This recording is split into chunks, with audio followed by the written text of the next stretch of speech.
Hello, my name is Voya and welcome to my deep guide, slightly more outdoorsy type of setting. And in today's episode, we are going to be checking out the Boox Go 7. So this is the monochromatic version.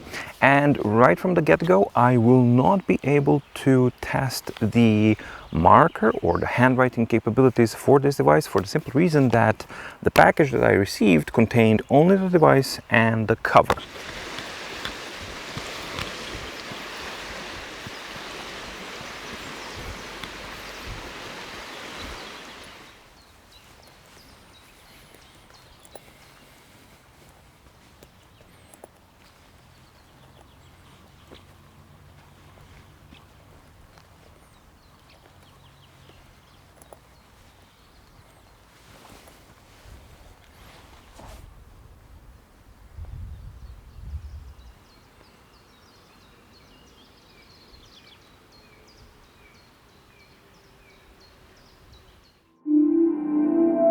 It looks like that the pen system for the Boox Go 7 is going to be the USI 2.0 standard, and I don't have a USI 2.0 pen available for me to use.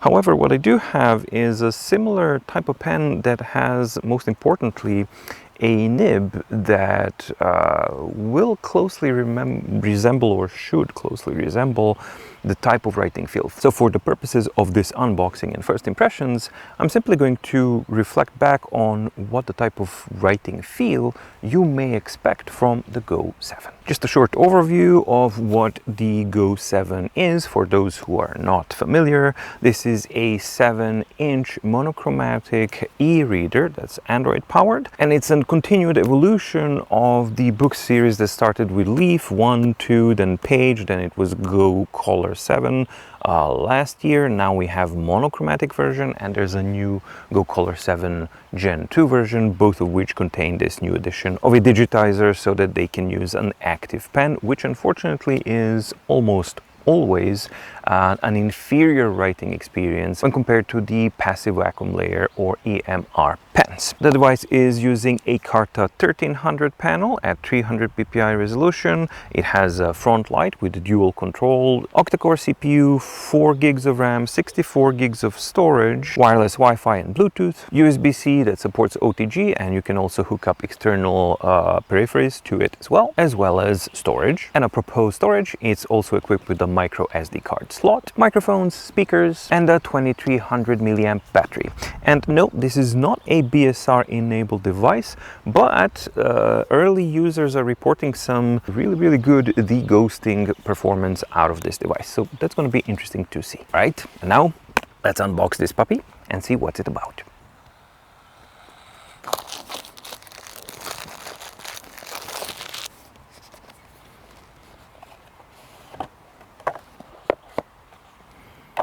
And it's the black version. Very nice, and again, similar looking type of feel. We even have the same type of back surface like we did on the Boox Page, which is really nice as it doubles as anti-skid, and also it's a really nice thing to have. One of the main things that was a problem for me before were the buttons that were simply too close together and you couldn't really have a tactile feel without looking and security of which button is being pressed. This has now been addressed, and the clicking is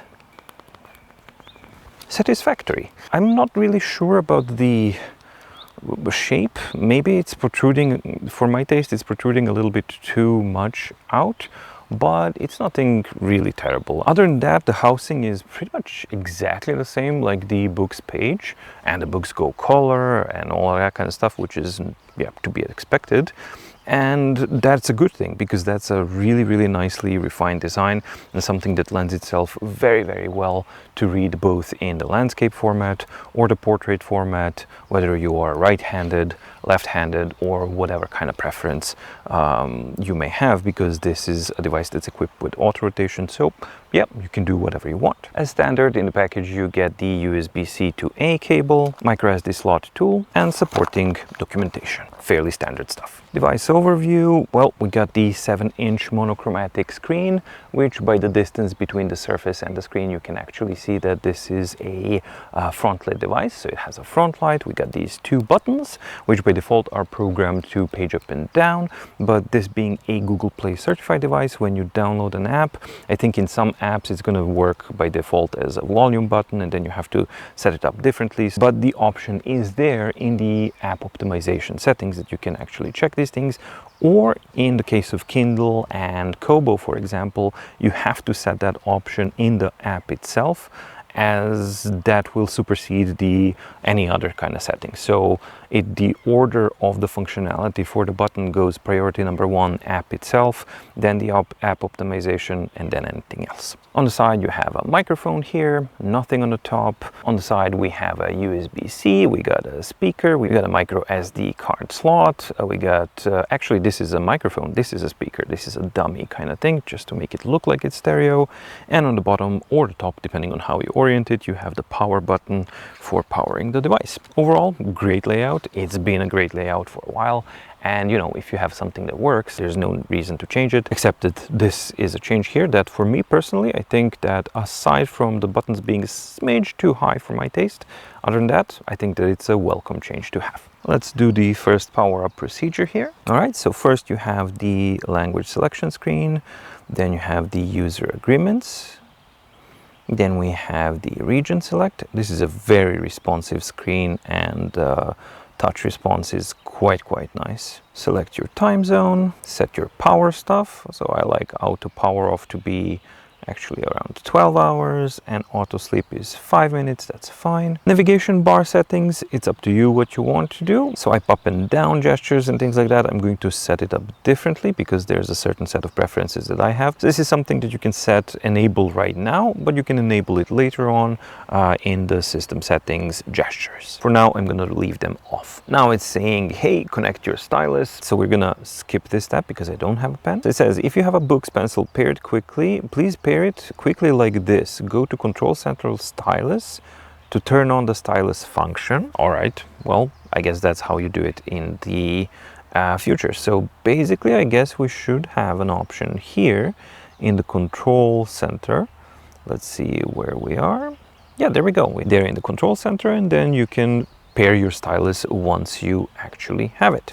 All right, so now I'm gonna do the initial setup, such as connecting to a Wi-Fi, turning off the Naviball because I don't want it. I'm also going to use this to transfer some data onto it, my usual test documents.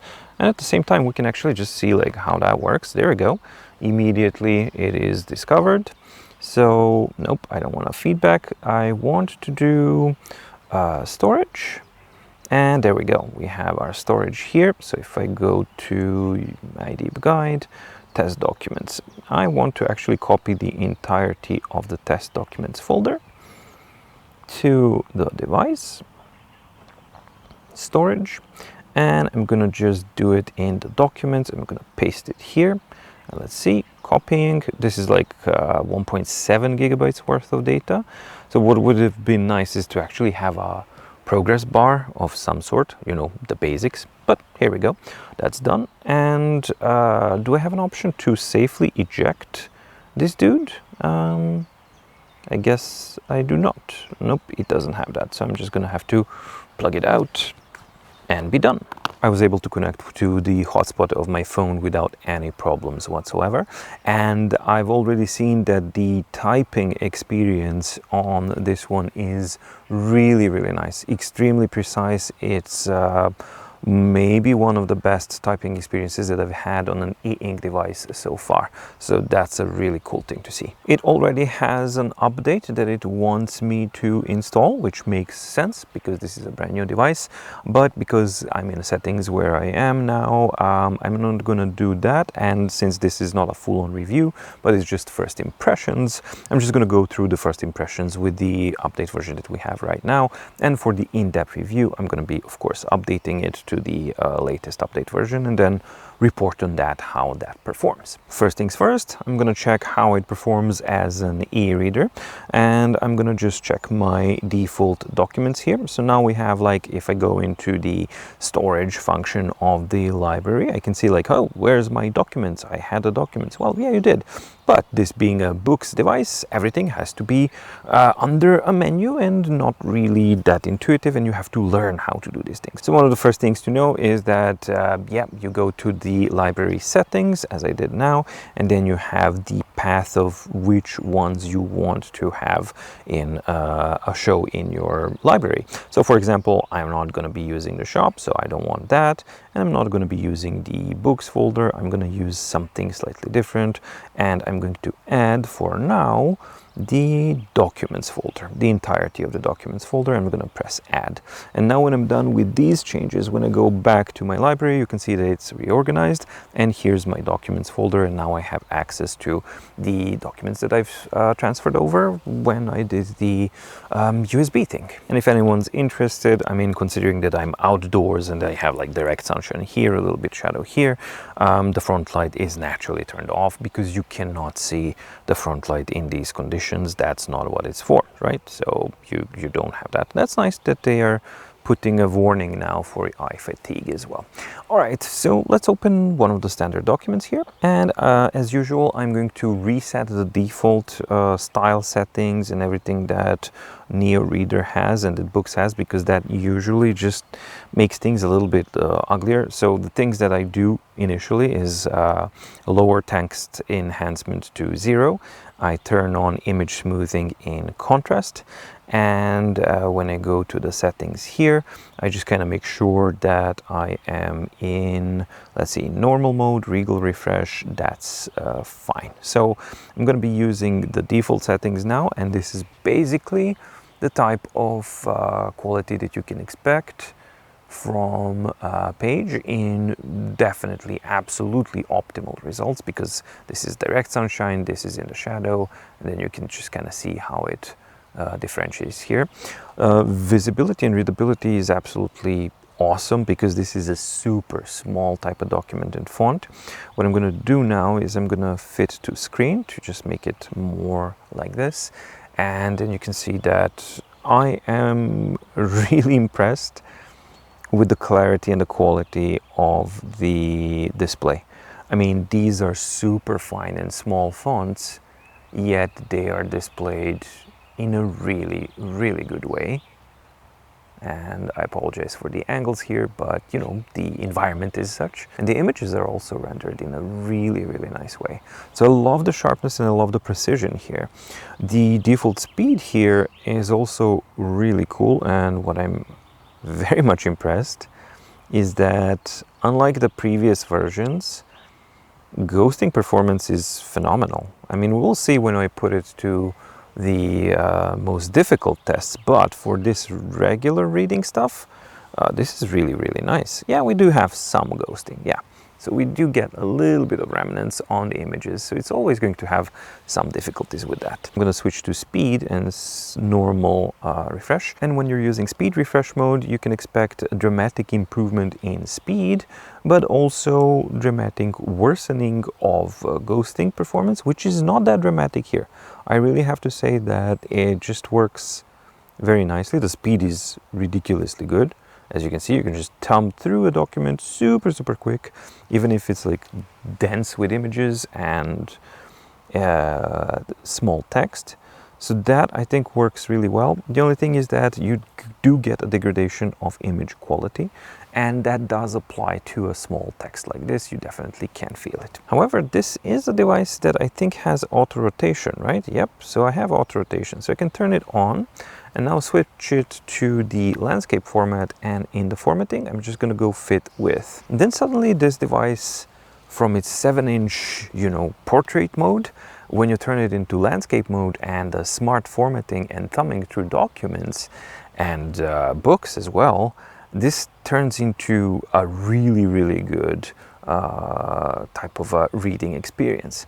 So at this point, I'm going to switch back to the normal refresh mode to get the optimal display, testing buttons, and buttons are working well. When in portrait mode, I want to test the precision of buttons. 1, 2, 3, 4, 5, 6, 7, 8, 9, 10. And we're on page 40. 1, 2, 3, 4, 5, 6, 7, 8, 9, 10. And we're on page 30. So the buttons are nice. The upper button, or this button here, is previous page. This is the next page. And if I flip it around like this, is it going to be smart?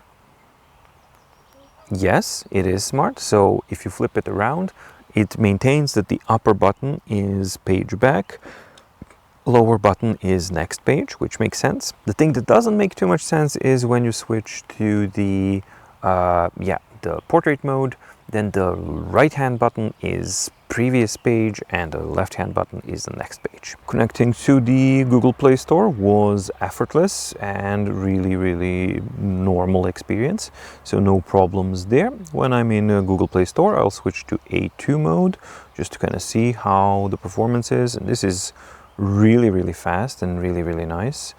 The deghosting, considering especially that this is not a BSR enabled device, is exceptionally good. I mean, for example, I think I'm getting better performance out of this one that's not BSR enabled than the Go 10.3 and especially than the Note Max. So yeah, that's a very nice thing to see there. So let's see if it's still high contrast mode in refresh. Yeah, I don't want high contrast mode. I want normal mode just to kind of see what it can show. All right, cool. So now let's install Kobo. You can see typing is like really precise and very nice. So Kobo, and then we can just search. Let's install Rakuten Kobo.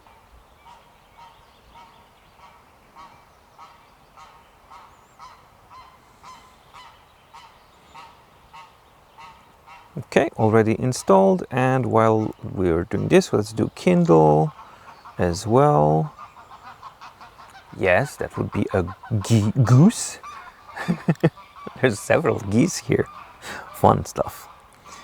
And let's go Kindle. Okay, cool, that worked. I'm going to log into Kobo because most of my library is in Kobo, and I'm just gonna check out how it performs as a regular e-reader. All right, so here I am in Kobo and I'm downloading Artemis and Neon Genesis Evangelion for checking out the books and comic books. And we got my Artemis is here. Let's see if he picks up where I left off. Yeah, I don't need that. That's fine. Okay, got it. Yeah, he does get it. So yeah, by default, you can see that we got page buttons are acting as volume buttons. So if we go in Kobo's case, if we go into format settings and then slide down, because it's going to look like there's no more options, but you do have more options, right? So there are things that I like to do, and then it's like, okay, wider type of narrower type of margins, and using volume keys. That's what we're kind of looking for. And transition style, none, right? So there we go, you got none. And now I can also double check my font size, because I want slightly larger fonts on this smaller kind of a device, something like this. All right, so that works well. And let's see if we can have expected type of behavior. Yes, so the upper button thumbs page back, lower button pages forward. Readability is very nice. I love how it works. It will automatically switch over to the landscape mode. However, by default, the settings are that you're going to have a 2-pane thing. So let's change that. Again, in the settings, in the low 2-page layout. Nope, I don't want a 2-page layout. I want a wide layout like this. And let's see, yep. And in Kobo, we have the same type of behavior where the left button is forward and the right button is backwards. This is counterintuitive. And apparently system-wide, which is kind of strange. I'm gonna check immediately if we can change that in settings. All right, so if you do go to settings, you have the smart button settings available, and by default it's mode 1, and now I switch to mode 2, where it's going to flip the buttons, and then it works flipped. And if you press one of the buttons for 1 second, and there's a duration, there's a slew of functionalities that you can assign to either of the buttons here, which is really, really cool. And the duration can be between half a second, 1.5, and 2 seconds long. And with the buttons set to mode 2, now they work as I would expect them to, and as I would like them to, in the landscape mode as well as in portrait mode. So yeah, for me, this is full-on flexibility that I would need from an e-reader. So that's great, another tick there. When you enter the comic book mode and you open up comic books in the Kobo app, it's actually using a different mode. So you have to configure all of these things again. So I have to configure page, using volume keys. Right, so for some reason, it was set to, A2 mode, which was a bit too much. Now I switch it to HD mode, and this is how it works. I think that it's really, really good, except for comic books. I do like more contrast, so I will just kind of reset it back to its default settings. And this just looks really, really good to me. I mean, this is a proper way to kind of read both comic books and ebooks. I just wish that it was a white version, because I prefer simply for reading. I do prefer this, but as you can see, it just effortlessly switches between landscape and portrait mode, at least in Kobo app. Of course, this will depend on the app functionality, but the device is most certainly capable of doing these things in a good way. You can see that you can, if you're using the swipe gestures, then you have this issue of it having an animation, but if you're using buttons, then that issue is not present. All right, and now let's give it the beans. So I'm gonna give it the test of a graphics rich magazine here, and to see how it performs. The current settings are, I've enabled image smoothing, I've disabled text enhancement, and I am using neutral type of light color or dark color enhancements. And I am running in Regal Refresh normal full refresh mode, right? So let's see how it behaves with that. I think that refresh speeds are good, and the ghosting performance is okay, but absolutely noticeable, as I hope that you can actually see here that we have remnants of text on the gray background. But keep in mind that this is the reason why I'm using this document, because this is going to expose some of the most difficult conditions for e-readers. And there we go. So this is quite a bit of ghosting here.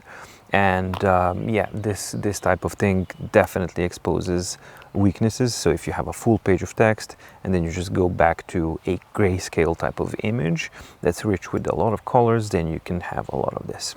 However, sometimes it's possible to get a better result by going to deep refresh. So let's see if we get a better result that way. Not really, nope. So this is the same thing that I've experienced on previous Go device, which was Go Color 7, but I was attributing that to the Kaleido screen, but actually no. Now we have a regular Carta 1300 panel, yet we do have, in the most difficult conditions, you will have ghosting issues for sure. So let's switch to normal mode and see how that behaves. Actually, in normal mode, we get less ghosting than in Regal. That's very, very interesting to see, because it's counterintuitive to what people would normally associate. And let's see normal and deep. Yeah, normal and deep is giving me good results. Although normal, I think, was giving the best results. Yeah, normal refresh mode, normal full refresh. Let's see. Yeah, but definitely, without a shadow of a doubt, normal refresh mode has better ghosting performance than the Regal mode. Let's go to speed, which is going to degrade the quality quite significantly. And here we can see the software thing actually trying to do its thing of deghosting stuff. But it can't really deal with super difficult things. Well, it managed there. So sometimes it manages. This time it didn't. Yeah, still didn't. And in speed mode, this is way too dark for my taste. And that's just basically like the lowest contrast settings. And by default, their settings would be even darker. Something like this, which is like kind of ridiculous because it becomes super dark. All right, so speed mode, not really my cup of tea for graphics rich type of environment. And I would stick to normal. And there, I think that everything functions as I would actually expect from a device like this. Overall, I think that it's a fairly good performance of this little screen. And the image quality is just gorgeous. I mean, just look at this. It's just beautiful here. It's a shame that the ghost thing is kind of ruining that a little bit, but then again, you just, you know, map the full screen refresh to swipe from this side and then you won't have a problem.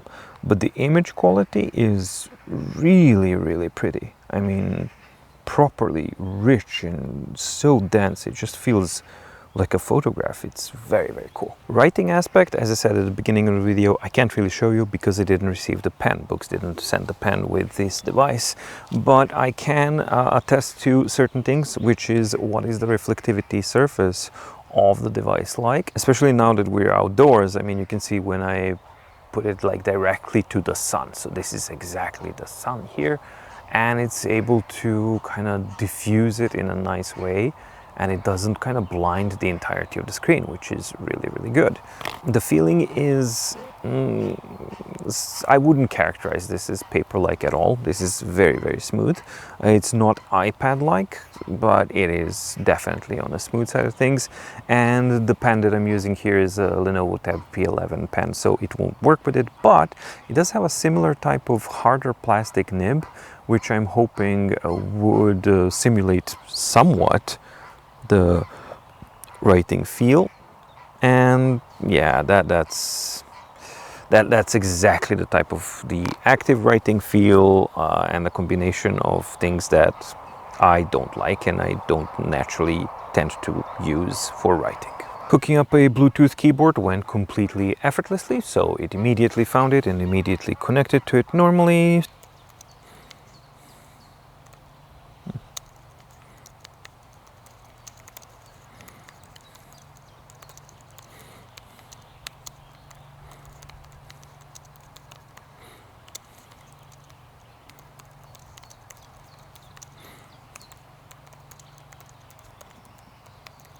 Right, let's switch to, that's a speed mode, let's go to A2 mode.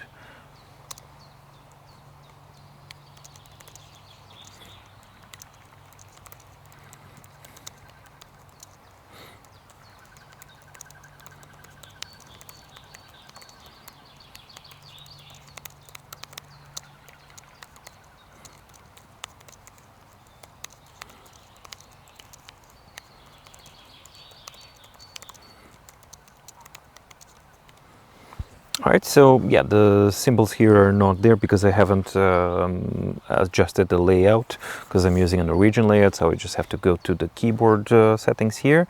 So tap to select language and key. Okay, so normally that's where you go and it gets you to the keyboard layout settings here, and it got me to like a hidden Android settings menu, which is kind of cool. But not exactly what I was looking for. So hopefully that's something that's addressed in the update, that it's bugging me and wants me to install. So I'm not gonna fault it for that. I'm gonna double check that, of course, in the in-depth review after the update. And if it's still present, then it's gonna be counted as a fault. But for now, definitely not, because yeah, these sorts of things happen on a software version of the initial release of the device. But yeah, for typing, absolutely great. All right, and finally, we do have the cover, and they say that this is the Go 7 Color Gen 2. All right, so they have a specific cover for Gen 2, so we get to see how that looks like. All right, well, it's the standard kind of things. Yep, standard kind of Boox casing here. It does have the pen loop here.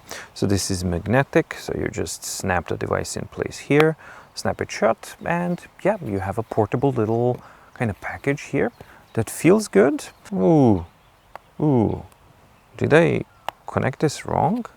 Or is it not holding the device at all? What is this? No, that's correct. I'm sorry to say, but this this is not okay. Because this is not holding your device at all. Maybe they mistakenly... No, this is not that. No, this is not going to work at all. I was assuming that this would work as it normally does, and it normally did on Go 7 color, but this cover does not work with Go 7, because these magnets, that's not going to hold anything. This is completely ridiculous, because you can open it from this side and that side. Yeah, this cover is a no-go, no pun intended.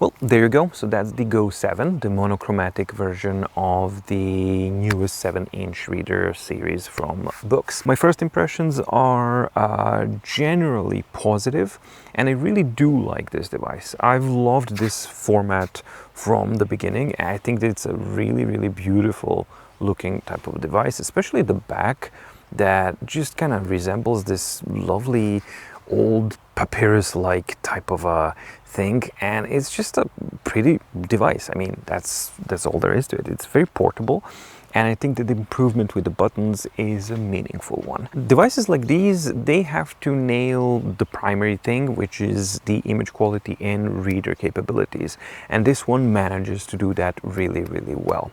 However, where Boox eReaders excel is the versatility, and that's, I think, one of the strengths of the Go 7 for sure, because as you've seen, I could easily install Kobo, Kindle, or any other library for that matter that's available on Google Play, and just log into my account and just continue reading and continue where I left off, which is a really, really nice place to be. And that's not really true with a dedicated Kobo or a Kindle or other pocketbook readers, for example. So that's a major, major strength point. You've also seen the ability to kind of hook up a Bluetooth keyboard and transform what is supposed to be just an e-reader into something more, like even more of a little bit of a production type of a tool. So that's an unexpected benefit from something this small and portable. The area that I'm confused about is why would they go for an active digitizer and an active USI 2.0 pen and ditch the EMR. I do not think that this is going to be a good experience. I can already now see that the writing tactile type of side of the experience is not going to be good. Absolutely. No matter what type of nib you use, the surface that you're writing on, hard glass, that's slippery and it's not pleasant. And when you kind of couple that with the typical harder plastic nibs of these types of, active pens, it's not going to be a good time. And unfortunately, first users who are already receiving this device along with the pen are reporting the same type of experience.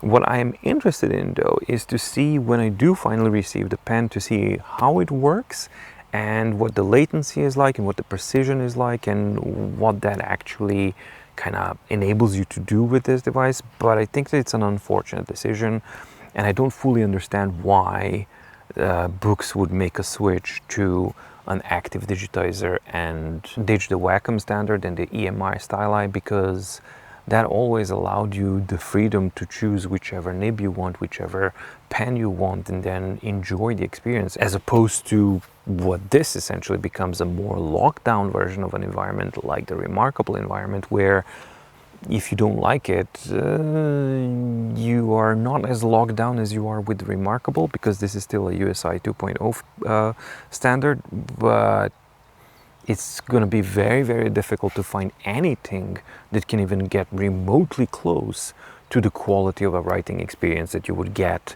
if this device was just, normal handwriting device with a Wacom EMR stylus. So unfortunately it isn't. But overall, my impressions of the Go 7 as an e-reader and a flexible portable e-reader multifunctional type of device, really good ones, but I remain highly skeptical about its note-taking, not capabilities. We know the capabilities are great, but the note-taking experience, is it going to be that bad it's going to prevent you from wanting to using this device as a handwriting portable notebook, because it lends itself as a format perfectly for that.